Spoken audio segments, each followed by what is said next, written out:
Éphésiens 6, 10 à 17, la parole de Dieu déclare: au reste, fortifiez-vous dans le Seigneur et par sa force toute puissante. Revêtez-vous de toutes les armes de Dieu afin de pouvoir tenir ferme contre les ruses du diable. Car nous n'avons pas à lutter contre la chair et le sang, mais contre les dominations, contre les autorités, contre les princes de ce monde de ténèbres, contre les esprits méchants de les lieux célestes. C'est pourquoi prenez toutes les armes de Dieu afin de pouvoir résister dans le mauvais jour et tenir ferme après avoir tout surmonté. Tenez donc ferme et à vos reins la vérité pour ceinture. Revêtez la cuirasse de la justice, mettez pour chaussure à vos pieds le zèle que donne l'évangile de paix. Prenez par-dessus cela le bouclier de la foi, avec lequel vous pourrez éteindre tous les traits enflammés du malin. Prenez aussi le casque du salut et l'épée de l'esprit, qui est la parole de Dieu. Vous pouvez vous asseoir dans la sainte présence de Dieu. Donc, ce matin, nous voyons la troisième arme qui est dans le verset 15. Mettez pour chaussure à vos pieds le zèle que donne l'évangile de paix. Amen. Donc le titre de mon message ce matin, c'est le zèle, ses chaussures. Je disais, bon, c'est au singulier, donc il faut plutôt dire le zèle, cette chaussure. Amen. Donc le titre de mon message ce matin, c'est le zèle, cette chaussure. L'apôtre dit: mettez pour chaussure à vos pieds le zèle que donne l'évangile de paix. Amen. Ouais, dans l'église, on s'est longtemps trompé.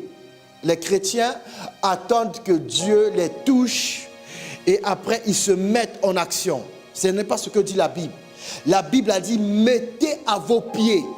En fait, le zèle, c'est quelque chose que le chrétien décide d'obtenir, décide d'utiliser, décide de porter. Amen.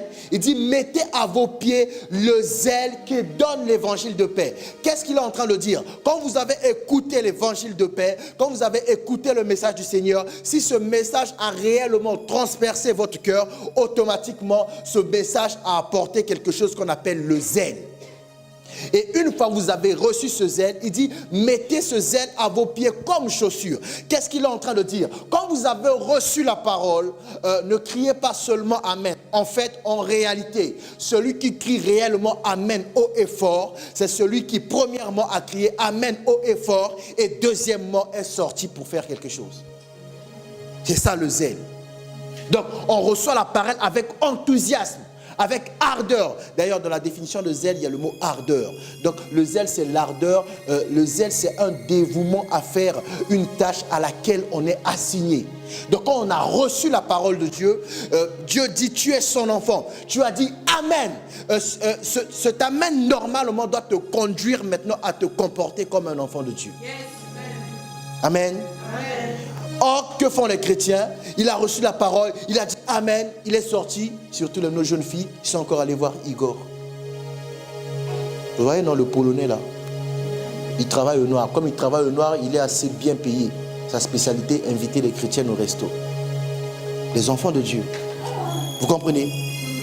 Même pour les jeunes garçons, il a reçu l'évangile.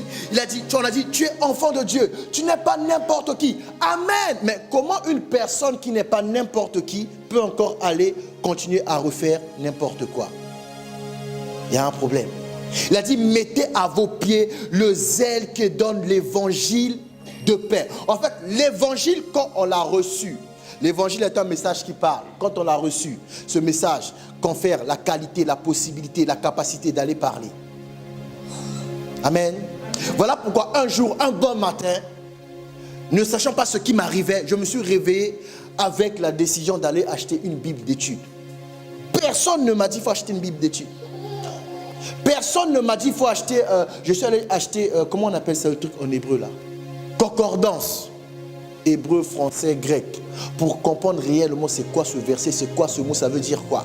Personne ne m'a dit. Un bon matin, je me suis levé, j'ai pris le métro à Paris, je suis allé acheter une Bible. Et je me suis enfermé 11 mois à lire la Bible.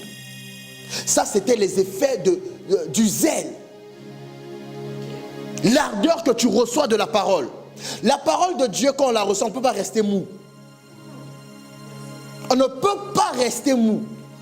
Voilà pourquoi, vous, c'est en Europe. En Afrique, généralement, les gens commencent à casser leurs CD. Mon frère, c'est ce qu'il a fait. Il a pris tous les CD des musiciens que vous connaissez là. Il a commencé à casser. Ce jour-là, j'ai réalisé, la chaîne IFI de la maison, si c'était lui qui avait acheté, il allait casser. Il n'a pas cassé ça parce que c'est pas lui. Pire encore, ma mère a été jusqu'à vendre une maison qu'elle avait achetée pendant qu'elle était païenne. Quand j'étais enfant, je la trouvais, je la prenais, mais c'est quoi? Elle a été revendre une maison. Vous allez être choqué, mais elle-même, elle sait d'où vient l'argent où elle a acheté. Et elle-même, elle sait. Ça, c'est le zèle de l'évangile. Donc, un jour, alors qu'elle était en train de... Elle était locataire, je lui ai posé la question, mais pourquoi tu es toujours locataire? Mais toi, j'avais une maison, non? J'ai vendu. Pourquoi j'ai acheté ça quand j'étais dans le péché? Ah. Tu as fait quoi de l'argent? J'ai été maître à l'église. Je te demande pas de vendre la maison de ton père. Hein? J'ai dit, ma mère a vendu sa maison. Bah, tu vas aller voir, papa, tu sais qu'on est des pécheurs. Tu sais que la maison, tu étais escroc. Ton papa sait qu'il était escroc, il ne va pas vendre. Je ne vous demande pas d'aller vendre, je vous parle du zèle. Vous comprenez? Le zèle est cette chose, quand vous l'avez reçu, en fait vous l'avez reçu comme vous avez écouté la parole. Sans zèle, on va vous limiter. Avec le zèle, on ne pourra jamais vous limiter. Mettez à vos pieds comme chaussures. Vous savez qu'une personne ne sort pas sans chaussures. Vous savez que la chaussure vous protège. La chaussure vous protège. Si nous nous mettons à marcher pieds nus, même si nous ne marchons pas sur des morceaux de verre, rien qu'en touchant le sol, là, on peut tomber malade. Il y a beaucoup de microbes dehors. Vous comprenez? Rien qu'en mettant les chaussures, nous sommes protégés. Rien qu'en mettant les chaussures, nous pouvons marcher vite et loin. Donc, en fait, il y a quelque chose dans l'évangile que Dieu a donné comme une arme, le zèle. Quelque chose qui doit te maintenir bouillant. Voilà pourquoi, si tu as écouté un message qui était chaud et que ce message t'a conféré la ferveur, quand tu es sorti ici avec la chaleur, cherche quelque chose à faire pour que la chaleur ne s'éteigne pas. Vous comprenez? Sans le zèle, on va tous s'éteindre. Il a dit, mettez à vos pieds. En fait, c'est une décision. Le zèle te permettra de surmonter l'ennemi le plus terrible de tous les chrétiens. Vous savez, l'ennemi le plus terrible de tous les chrétiens, c'est qui? Hein? La peur. Vous voyez, quand on vous dit d'aller demander pardon à votre père, vous ne le faites pas aussi par peur. Qu'est-ce qu'il va dire? Qu'est-ce qu'il va penser? Or, Dieu est en train de te donner le moyen le plus efficace pour que le zèle demeure zèle. Vous voyez, dans une maison, les mamans, ce n'est pas difficile. C'est toujours les papas. Eux, ils s'opposent à l'évangile. Donc, dans une maison où ton père ne sait pas que tu vas à l'église, tu ne pourras pas avoir aussi une bonne vie chrétienne. Tu sais, dès que tu vas parler de Jésus, il va te regarder, il va dire, chez nous, ici, on est des catholiques.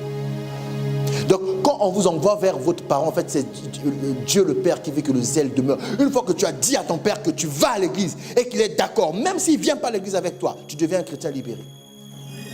Vous comprenez?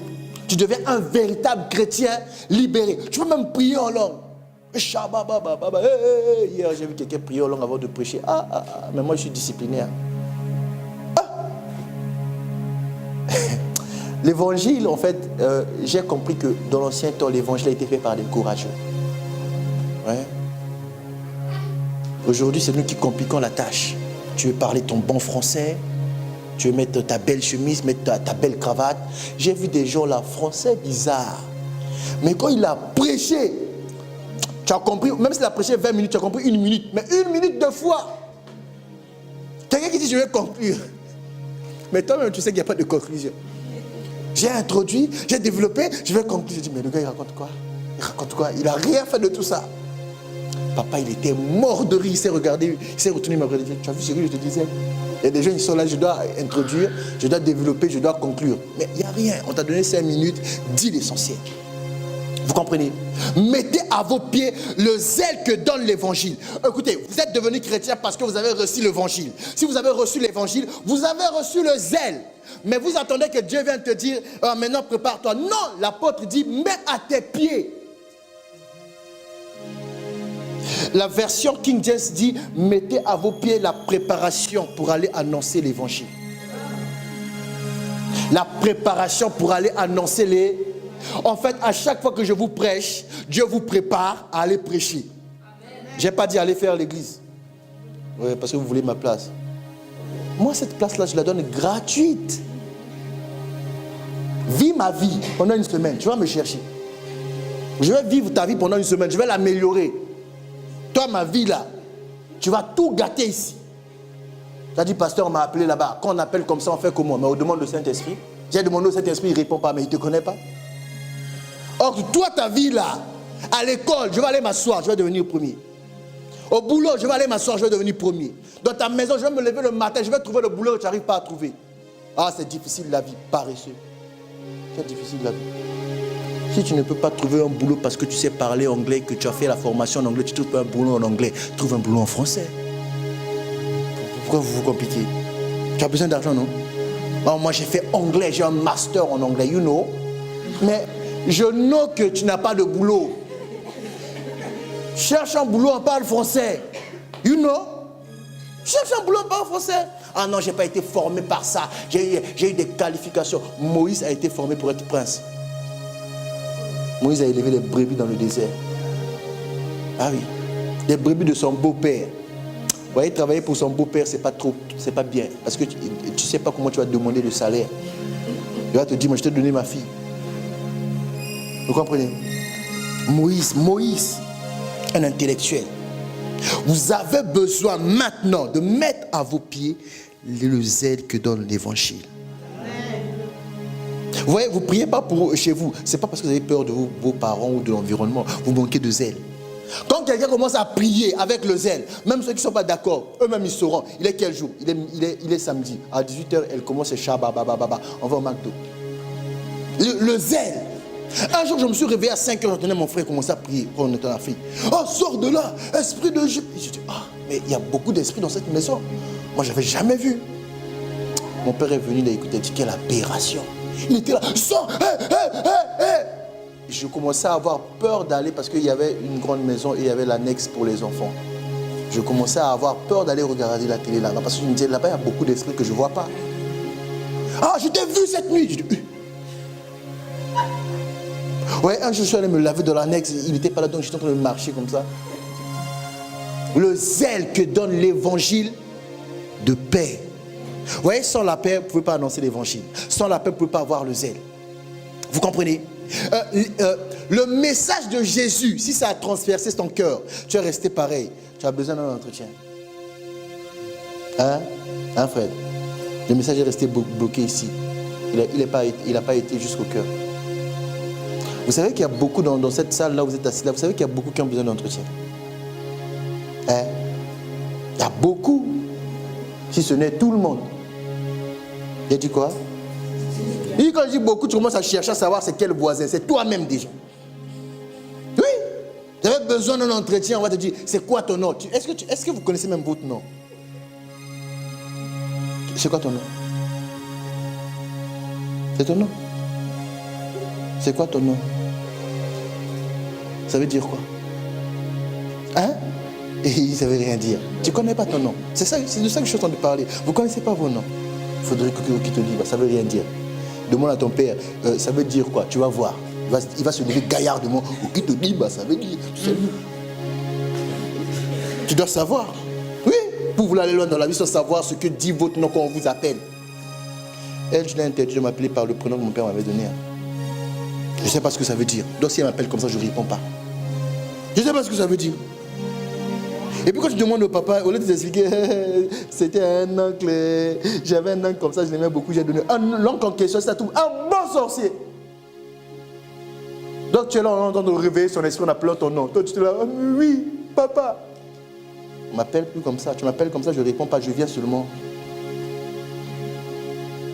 Oui, moi j'aime les conversations où ça commence à dire non, le nom. Pas bonjour, je vais seulement comme ça. T'as bien dormi, non? Oui, moi avec mon père, c'est des conversations maintenant comme ça. Je ne veux plus que tu m'appelles par ce nom-là. Quand il appelle, va appeler ton frère. Là, je viens. Mettez à vos pieds le zèle que donne l'évangile de paix. Le message n'a pas encore transpercé ton cœur. Voilà pourquoi tu es en train de, dans ton cœur, tu es en train de contrebalancer. Je vais faire comme tout le monde ou je vais vraiment faire l'évangile. Il s'en fout. Est-ce qu'on peut vivre? Écoutez, vivre dans le péché, ce n'est pas vivre. C'est mourir. Je suis étonné quand vous dites, je vais d'abord essayer un peu, et puis pour voir. On n'a jamais goûté au poison. Jamais. Vous comprenez? Hein, vous les jeunes demoiselles là. Ça va Christelle? Tu es fatiguée, hein?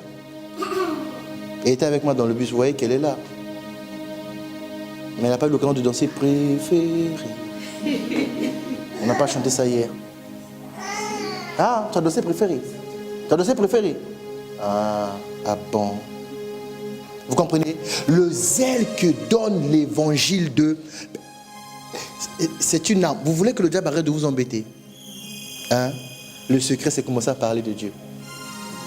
Oui, c'est ça que la Bible est en train de dire. Mettez à vos pieds le zèle que donne l'évangile de paix. Une autre version qui dit la préparation pour aller annoncer l'évangile.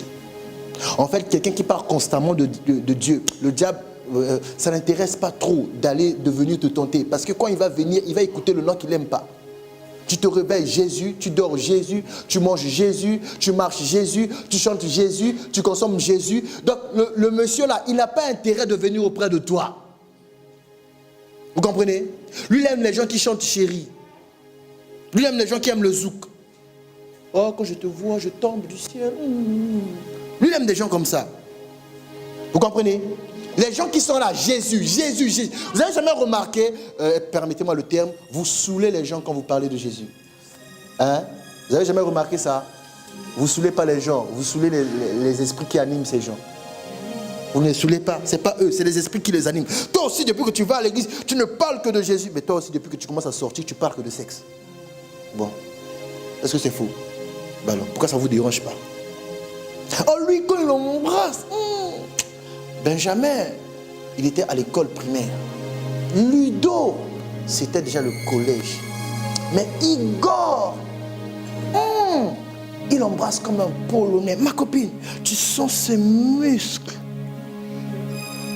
Quand quelqu'un vient parler de Jésus, toi tu parles tout de Jésus, mais toi tu parles tout de sexe. Vous comprenez? Ou vous parlez trop d'argent. Bon, vous les filles d'aujourd'hui, c'est maquillage. Je connais tous les noms des maquillages, tous les noms des crèmes, tous les noms de toutes les crèmes à cause des filles. J'ai même découvert, c'est quoi déjà? Balzac. Non, Balzac. Hein? Balzac, crème, voilà. Parce qu'il paraît que ça sent fort, donc il faut se mettre au pied. Mais les femmes africaines, vous êtes des cobayes, hein? Vous avez testé toutes les crèmes. Quand j'étais enfant, il y avait une crème qu'on appelait... Ça finissait par Belle. Oui, il y avait une crème, ça finissait par Belle. Hein? Non, ça finissait par Belle. Je sais pourquoi. C'était jaune comme ça. On dirait que vous aimez des trucs jaunes, hein? Donc, depuis l'enfance, j'ai vu mes cousines changer de crème. Mettre ça, mettre Chlorane, mettre Mixa, mettre Poupina, Dove... Carolite, il y a encore quoi? Extra clair, rapide clair, abidjanaise, angolaise. Il y a même un truc qui est mauve là. Ils vendent du savon noir. C'est mauve comme ça là. J'oublie. Hein?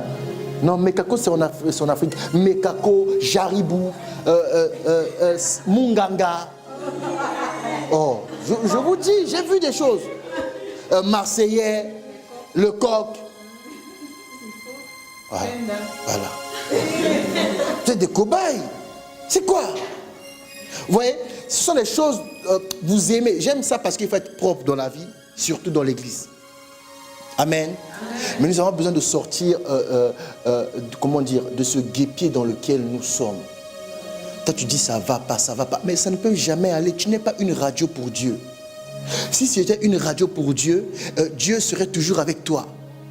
Parce que Dieu, écoutez, Dieu, ça ne l'intéresse pas si tu sais bien prêcher.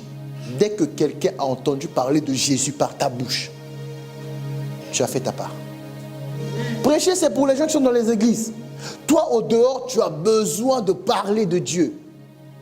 Quand vous êtes seul chez vous, vous êtes des chrétiens charismatiques. Tic, tic, tic, tic, tic. Oh, shababa, fire, yes. Dès que papa revient, tu redeviens catholique.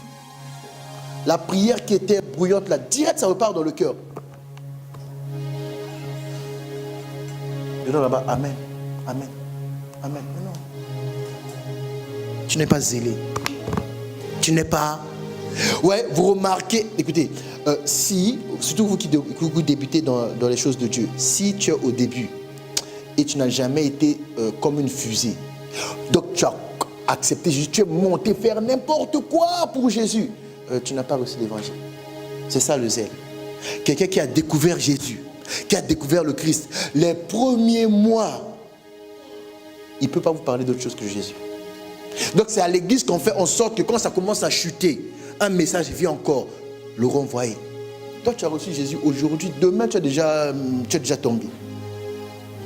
Demain, aujourd'hui tu as reçu Jésus, au culte d'aujourd'hui à 11h, à 15h, aujourd'hui là, tu sais déjà que tu es bébé spirituel. Oh! Demain tu deviens chrétien rétrograde.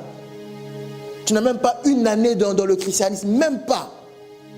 Parce que tu as oublié, il y a une arme qu'on appelle le zèle. Voilà pourquoi le Saint-Esprit utilise beaucoup les gens qui sont sortis. Si tu n'es jamais sorti, le Saint-Esprit, tu auras du mal à l'expérimenter. Le Saint-Esprit, on l'expérimente quand on sort. C'est quand je suis sorti aller voir quelqu'un je ne sais même pas comment on appelle ça. Je passe comme ça, vous voyez la porte là. Je passe, il n'y avait rien. Je ressors, on prie, on veut repasser, un masque apparaît. Si je n'étais pas sorti, je ne peux pas voir ces choses-là. Donc vous êtes là, Saint-Esprit, remplis-moi. Saint-Esprit, remplis-moi. Saint-Esprit, remplis-moi. Il y en a même qui pleurent. Remplis-moi, remplis-moi, remplis-moi, remplis-moi. Merci de ce que tu m'as rempli. Oh, toi tu as rempli. Mais nous on n'a pas bu. Il y a un problème. Tu n'as arrosé personne. Saint-Esprit, remplis-moi. J'ai besoin de cette onction. Si j'enlève souvent ma veste, je dis qui veut venir prendre, vous allez voir. Non, vous n'allez rien prendre. Spirituellement, je ne te connais pas. Je ne peux pas te donner. J'ai dit ce mot comme ça. Qui veut venir? Saint-Esprit, remplis-moi. Le Saint-Esprit remplit du zèle. Vous comprenez? Vous savez que les gens zélés sont les gens on les considère comme tête brûlée. Comme Étienne. Étienne a regardé les pharisiens et a dit, vous avez tué le Christ. Il dit, vous, votre problème, ce n'est pas Jésus. Depuis le temps de Moïse, vos pères résistaient au Saint-Esprit. J'ai été étonné. Quel courage. Tout le monde a sa pierre. Tout le monde attend juste le top départ pour lapider Étienne. Étienne sait que là, on va me lapider. Donc, il aurait sûrement... Il suffit de dire, il fallait faire comme Pierre. Mais je ne connais pas Jésus. J'étais en train de vous blaguer. Je vous blaguais. Étienne regarde le ciel. Jésus apparaît. Étienne dit, je vois le Fils de l'homme debout à côté du Père, dans sa gloire.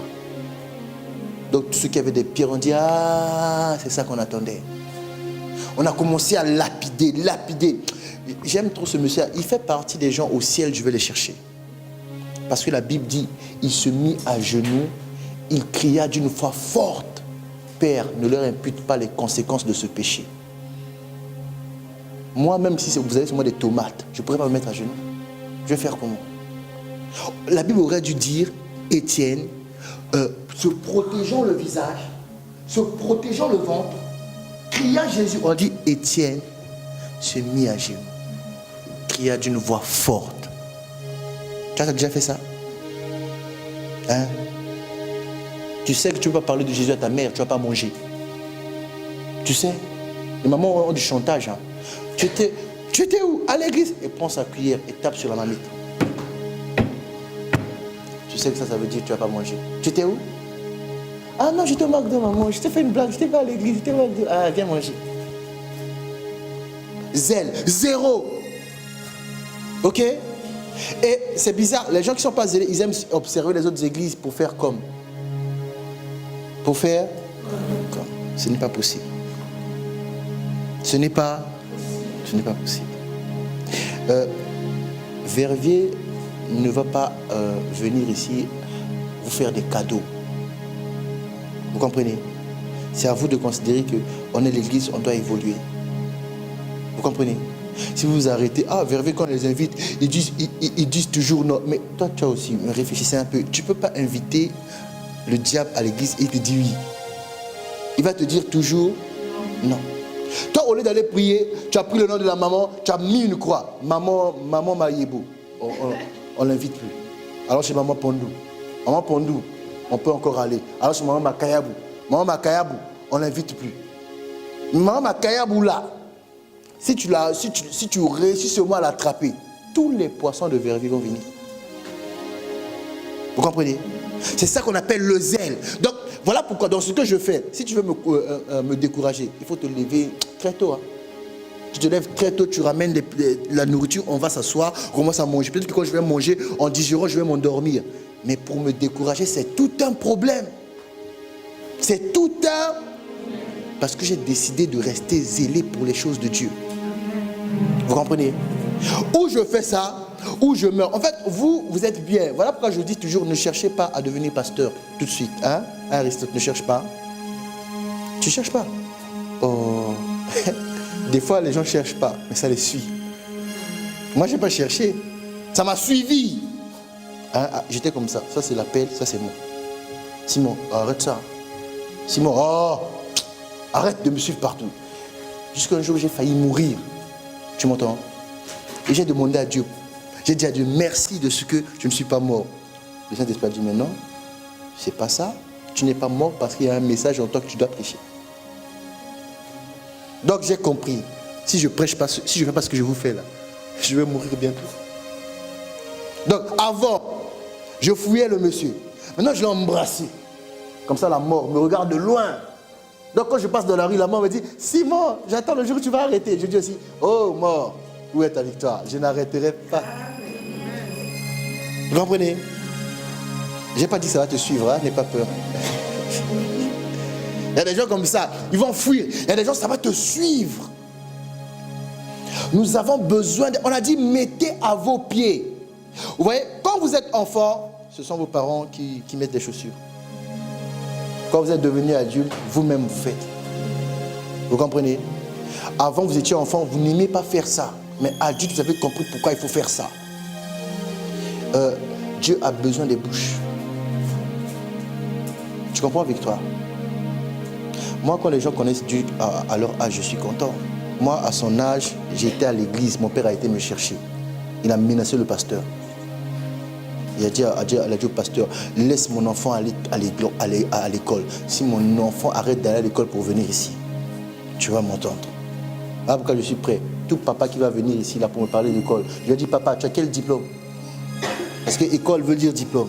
Quand je vais monter mon diplôme, le papa va être calme. Voilà pourquoi il y a beaucoup de papas, ils ne viennent pas m'attaquer. Ils savent. S'ils ne seraient déjà venus, ma fille a raté.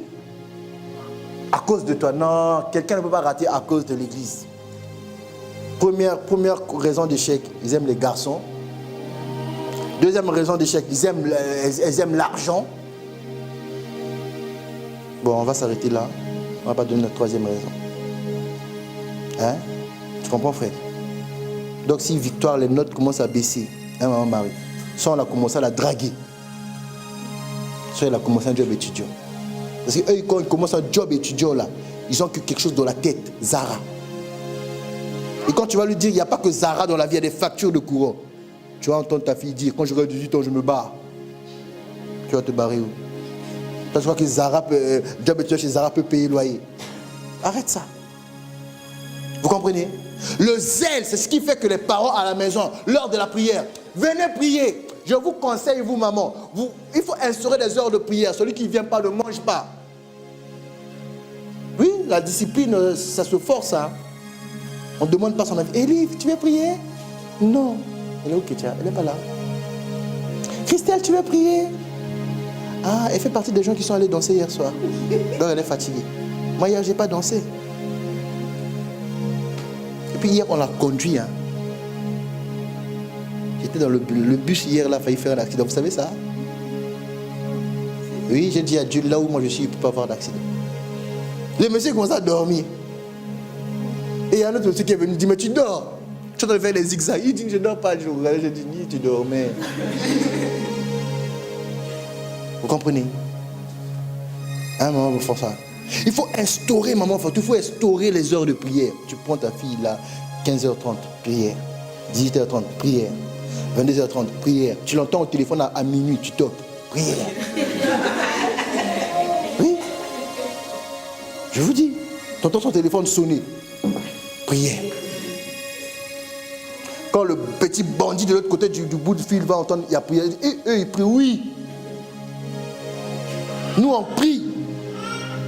Voilà pourquoi, chaque fille qui vient ici, je te regarde, je sens qu'on t'a dragué. C'est comme là, je sens de sentir l'odeur de la drague. J'ai pas dit toi. Je commence à être hygiénique. Donc, Éphésiens 6, le seul verset 15. Mettez pour chaussure à vos pieds le zèle que donne l'évangile de paix. Si la bonne nouvelle est appelée évangile de paix, c'est parce que tout homme sur la terre a besoin de la paix. Amen. Donc, à chaque fois que tu te tais, tu es en train de priver à une tierce personne de recevoir la paix que Dieu avait prévue pour elle. Voilà pourquoi vous avez beau faire n'importe quoi, vous avez beau sortir, aller manger, déjeuner, faire les courses. À un moment, quand vous allez vous asseoir, vous allez regarder le visage de la personne en face, elle est déprimée. Parce que acheter les vêtements, aller danser, aller faire des courses ne va pas procurer la paix. Il y a des personnes comme ça, vous allez faire tout ce que vous avez fait. Après, quand il va commencer à se confier, vous allez voir, non, je pense à me suicider. Vous savez qu'il y a beaucoup qui pensent à se suicider parmi les jeunes. Il y a beaucoup. Voilà pourquoi les parents doivent être dans la prière. Dans les maisons, il y a beaucoup de jeunes enfants dépressifs. Vos jeunes filles que vous voyez là. Une fois, on a failli m'expliquer c'est quoi la dépression. Il dit, il ne faut pas m'expliquer ça. Je ne sais pas c'est quoi. Moi, je sais comment on arrête ça. Vous comprenez? Voilà pourquoi je vous avais dit, même dans vos maisons, il faut commencer à dire bonjour. Tu vois ton père, même si ce n'est pas que tu es shalom, papa. Vous avez besoin d'être zélé pour les choses de Dieu. On a dit de Jésus, le zèle de ta maison. Fait quoi? Me dévore. Le zèle de ta... Il est venu voir les gens qui vendaient dans le temple. La Bible dit, il a renversé les tables, il les a chassés. Vous comprenez? Ne soyez pas la pièce qui traîne quelque part dans la maison de Dieu. Le zèle pour l'évangile commence à être utile dans la maison de Dieu. Il y a beaucoup d'enfants qui veulent gagner leurs parents. Le secret, ce n'est pas venir à l'église chaque dimanche. Le secret, c'est être actif à l'église. Quand ton père voit que tu es engagé à l'église, il voit qu'en fait, tu es capable de tenir des engagements. Et vous allez voir, sans venir à l'église, il va commencer à te donner certaines tâches à la maison. D'autres, on ne leur donne pas certaines tâches parce que jusqu'à présent, on n'a pas encore compris si tu sais réfléchir. Vous comprenez? Votre spécialité, acheter à manger dehors pour vous-même. Il y en a là, depuis qu'ils ont commencé le job étudiant, son père n'a même pas bu de l'eau. Vous êtes méchant. Hein, Josué? C'est méchant. De l'eau. Mais invitez Tatiana au tacos. Invitez Albertina à Chamas tacos. Invitez Rachida au Burger King. Invitez Lubna au McDo. Invitez qui encore? Donne-moi un prénom. Hein? Mariana. Invitez Mariana au Quick. Ça, tu as fait. Mais ton père même goûter la grenadine. Goûter la grenadine. Et puis ton père aime la grenadine de... On appelle ça comment? Aldi. Oui. Hein? Quoi? River. Tu connais la marque, donc ton père aime ça. Tu as déjà acheté ça à ton père? Ah. Si tu avais dit non, j'allais te dire rentre chez toi. Va acheter à ton père. Vous comprenez? Vous avez besoin d'être zélé. Je vais dire quelque chose qui va vous choquer. En fait, ce qu'on va faire dans cette église qui va impacter beaucoup de personnes ici et ailleurs, ça sera beaucoup sur les jeunes. Les personnes âgées seront là comme des garants. Voilà pourquoi si Dieu a mis une personne âgée à côté de toi, il faut savoir que c'est une bénédiction. Ne dites pas que non, elle est trop vieille, elle ne comprend pas. C'est toi qui ne comprends pas la vie. C'est toi qui ne comprends pas la vie. Quelqu'un a vu le soleil avant toi. C'est les mêmes problèmes. Igor t'embrouille aujourd'hui. Ta mère a été déjà embrouillée par Igor. Le même Igor. Il fait la même formule. Toi, je t'achèterai avion. Non, pas avion. À l'époque, on sera déjà navette spatiale. On a dit ça à ta mère. Elle s'est retrouvée avec un bébé sans papa. Toi, si tu ne vas pas demander conseil, tu es la future maman bébé sans papa. On avait fait une réunion ici, j'ai dit ce sont des mamans sans enfants. Les gens ont cru que je me suis trompé. Je sais très bien parler français. Vous êtes des mamans sans enfants. Si tu as fait un enfant que c'est ta mère qui s'en occupe, tu es maman sans enfant. Tu n'as pas d'enfant. Tu es maman, non? Parce que tu as mis au moins. Mais t'occuper de ton fils, c'est quelqu'un d'autre. Tu n'es pas maman. Toute fille qui a fait un enfant et qui s'en occupe réellement, vous allez voir, elle ne va même pas choisir de ne plus sortir. C'est la vie qui va la contraindre à ne plus sortir. On a des jeunes mamans qui sortent tout le temps parce qu'ils ne s'occupent pas de leur enfant. Vous comprenez? On va se lever, on va prier. Amen. Parce que vous avez été trouvés fidèles.